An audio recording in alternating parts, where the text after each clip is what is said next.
So what are you looking forward to most this holiday season? Are you expecting any surprises? Now, it might sound funny to say you're expecting surprises, but I want you to hold on to this for just a moment.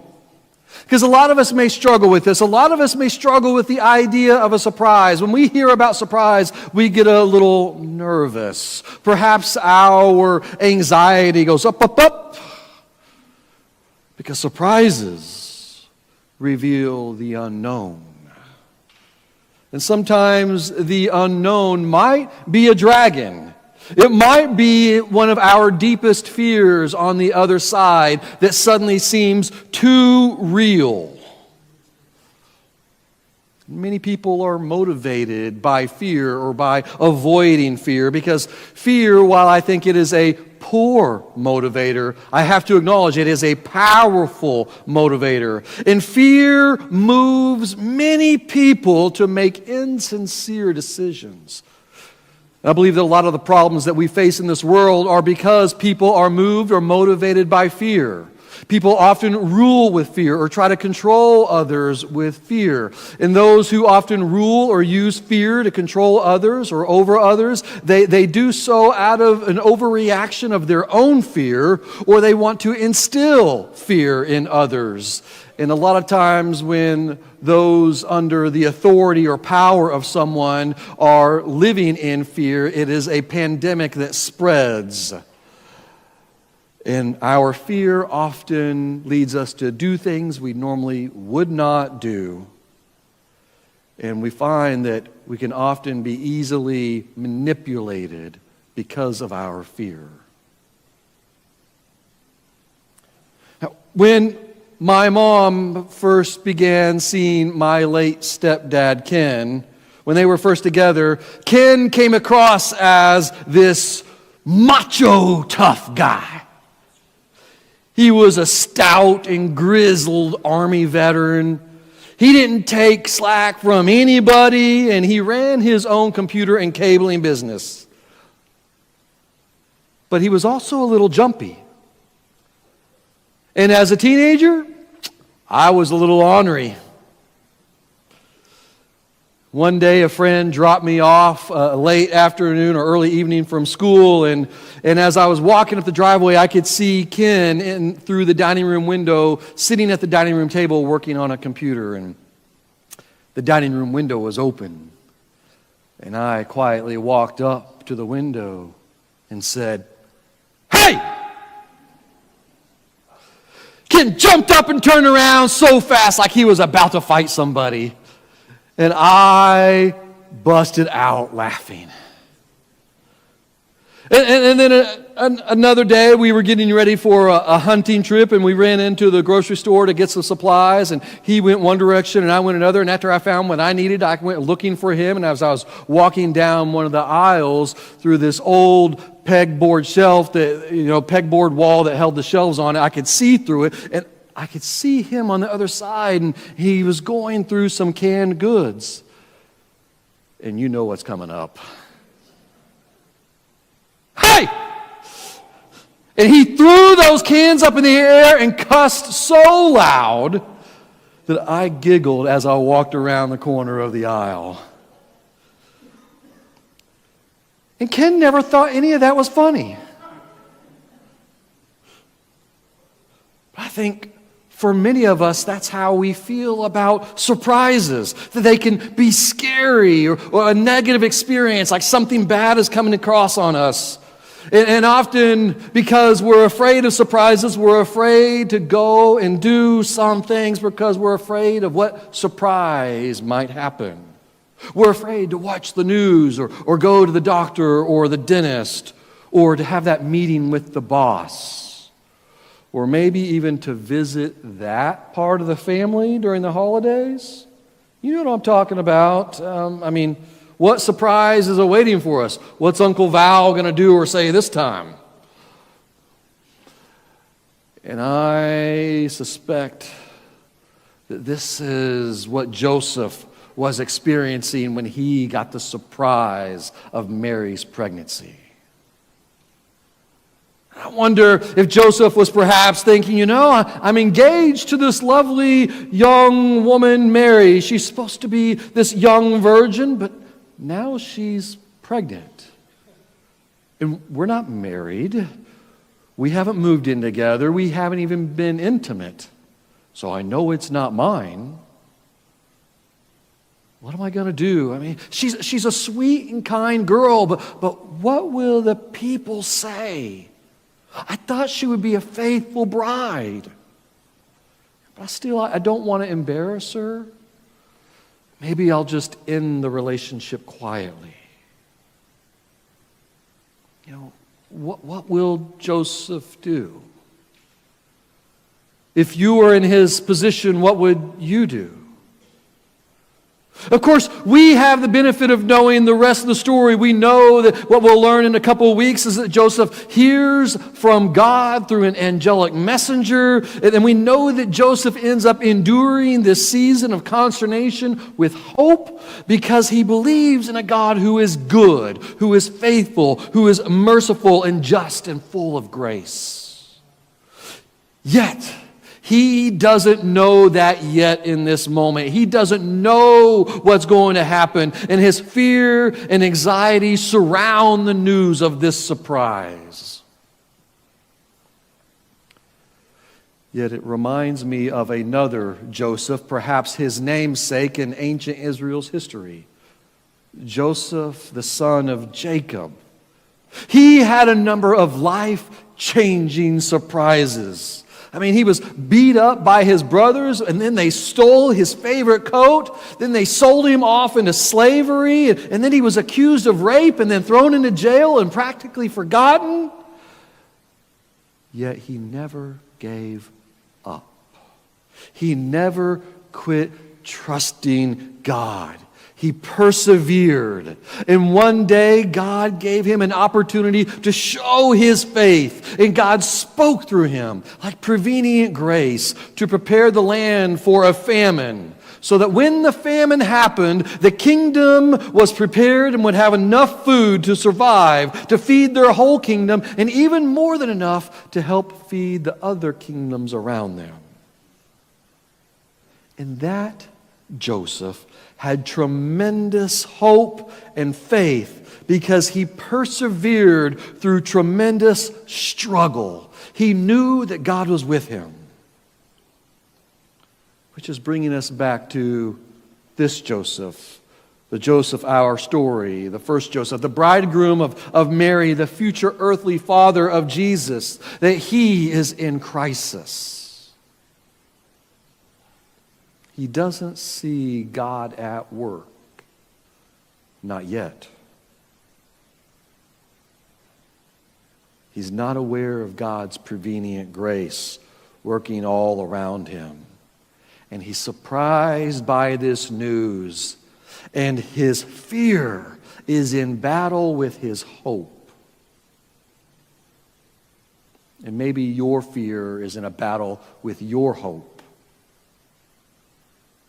But prevenient grace is the grace of God that goes before us. It's how we understand God's grace that is already there when we get there. It's the work of God acting in our life and around us, in our community and in our world. God working on our behalf before we even get there, before we're even aware of it. In fact, we're usually not even aware of it until after the fact. And it's this grace that builds our foundation of hope.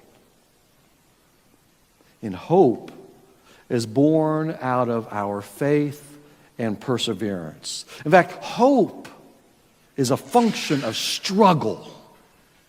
According to C.R. Snyder's studies on the psychology of hope, we have, I cited my source, we have more hope when we have been through greater struggles. And sometimes many of us, or some of us, perhaps we may not have much hope because we've never struggled, and we've never known real hope because we've always had things go our way. We've never had to worry about if something will go right or not, or what might go wrong. We've never really had to trust God. Yet when things do go wrong and we trust God, then we persevere. In this perseverance, this act of struggle is waiting and relying upon God. And our faith builds perseverance, and our perseverance builds hope. And this is our response to God's grace. We can't do anything to earn God's grace because God is already there. God is already present. God is already offering grace. God is already at work around us. And we can accept God's grace, and we do so by moving toward God and relying upon God and not giving up. We persevere.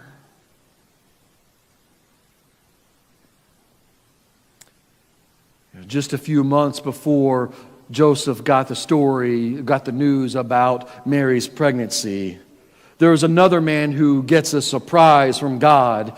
His name is Zechariah, and he is a priest who works in the temple. And on this particular season, he is the one who is elected to go into God's sanctuary. That is the holiest place within the temple. And while he is in there offering prayers to the people and swinging the incense, something happens. An angelic messenger from God appears right beside him. And if he wasn't nervous about getting the job right then, he's certainly afraid now. Yet that angel tells him, "Do not fear, because I have good news for you." See, Zechariah and his wife had been trying for years upon years, most of their married life, to have a child, and she had remained barren. But now, she is going to have a baby. This is good news. This is a good surprise that he and his wife, who have struggled for so long, are going to have this baby, and they're going to name him John. And their child, John, will prepare the way for the Lord. And when that day finally comes, 9 months later of waiting and expecting and knowing what's going to happen, when John is born, Zechariah is filled with joy and hope in that surprise of it all. And here's what he says. He says, "Because of our God's deep compassion, the dawn from heaven will break upon us, to give light to those who are sitting in darkness and in the shadow of death." See, his hope was fulfilled. He finally experienced the light piercing the darkness of his long endured days, waiting and praying for a child. See, when we're waiting, when we're enduring, when we're persevering, and what we're waiting for finally comes, it is a welcome surprise. And when God surprises us, it's always a good thing, because God is the God of good news, of new news, of brand new surprises that fill us with hope. So what surprises are you hoping for? On my 30th birthday, Fran came up to me and asked if we could go for a ride. Now, she had been on several motorcycle rides and trips with me, but I had always asked her to go. But this time she was coming up to me and asking me if we could go for a ride. And I'm not that dumb. I said, "I'm not going to turn this down. Absolutely, we can go for a ride." And so we got our gear on, put our jackets and our helmets on, and we got on the motorcycle, and I said, where do you want to go? She's like, "I don't know, let's just ride." I'm like, "Okay, do you want to ride through the mountains, or do you want to cruise out on the interstate?" She said, "Let's cruise on the interstate." Sounds good. So we got on I-40 and we started heading west, and we rode for about an hour from Arkansas into Oklahoma, and I was so thankful that she wanted to ride, but I knew she wasn't used to it yet, so I didn't want to wear her out and make it a bad experience. So I was about to turn around when she said, "Hey, I'm hungry. Let's get something to eat." All right. Well, At that time, Chili's was one of her favorite places to go, and I knew there was one nearby in Muskogee, so I pulled off the highway and started heading that way. And as we were getting to the exit, she says, "Let's turn off here." And I'm thinking, yeah, I'm going the right way. And we pull off and we park the bike in the restaurant parking lot, and we take our helmets off and jackets off, and I'm feeling pretty good about myself. It's like, hey, she wanted to go for a ride with me. I get to take her to her favorite place to eat. This is good. And as we walk in the restaurant, I go to the hostess and tell her table for two, and she says, "No, follow me." And she takes my hand and pulls me on past the hostess. I'm a little confused. What's going on here? But I knew I needed to follow. And the back of this restaurant, they had a private room with a large table around it. And she takes me to that room, and when I step in there, there's my family all around the table. Surprise! 30th birthday surprise. And I thought I was the one making the moves to get her there, yet she was moves ahead of me. It was one of the greatest surprises ever. What wonderful thing has surprised you? And can you look back now and see how God was at work many moves ahead of you to bring you good news? And how did those good surprises, those unexpected pleasant moments fill your heart? This is where Advent is leading us. Because this Advent, as we prepare for Christmas, and we're looking forward to celebrating the Christ child, celebrating Emmanuel, where the God of the universe comes to dwell with us right here. What surprises will this Advent, this new reality, bring with it? See, while looking for surprises might feel like an oxymoron, but when we look for surprises, it forces us to look for God at work. Will you be looking? Will you be waiting? Will you be hoping? Will you be pleasantly surprised? See, Advent forces us or challenges us to anticipate a future filled with hope, while at the same time leading us to recognize that there is a lot of work to do. There's a lot of work for us to do. That we are to work to bridge the gap between what we hope for and where the world is now. For where the world is, the situation we're in, and for where we know it should be, because we know the world needs more hope because it needs more of God's love. So this season provokes us to action, even in the face of adversity, of becoming the incarnation of hope to our community in ways that inspire real and authentic change by meeting the needs of our neighbors. This is the story of Christmas. And it's a story that invites us to experience surprise with open hearts and open minds and opening our lives to the power and presence of God all around us. So may you experience the surprise of God during this Christmas season. Amen.